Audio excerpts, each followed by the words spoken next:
As Christians, we have the blessing of salvation. And salvation is just safety or rescue from the destruction that is a consequence of our sins. And salvation is very important for us as Christians and a very important concept. And for a lot of us, it's thinking about what Jesus did, his death and resurrection, and how that enables us to be forgiven of our sins whenever we place our trust in Jesus and what he has done. But salvation is much bigger than that even. While salvation and our interpersonal relationship with God is a part of salvation, salvation is not just about you and me, but about the entire universe and Christ. One of the best passages that talks about this is in Colossians chapter 1. And I think it's good to read this whole passage in context because it's so beautiful.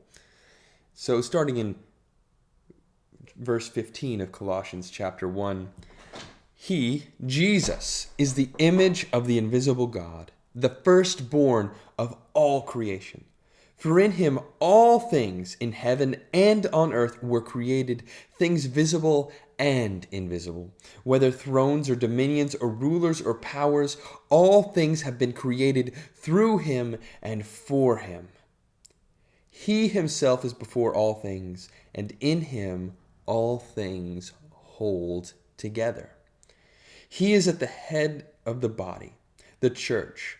He is the beginning, the firstborn from the dead, so that he might come to have first place in everything. For in him all the fullness of God was pleased to dwell, and through him God was pleased to reconcile to himself all things, whether on earth or in heaven, by making peace through the blood on the cross. And there's a lot to unpack in these verses. And Paul even goes on in the next verses to talk about the reconciliation that the people at Colossae had received through the blood of Jesus. But notice what he said near the end of there. It says that the fullness of God was pleased to dwell, and through him God was pleased to reconcile to himself all things.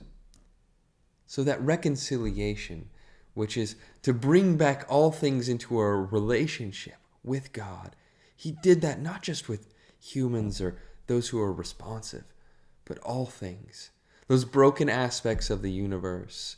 And it says, whether things in heaven or things on earth, God is reconciling everything to himself.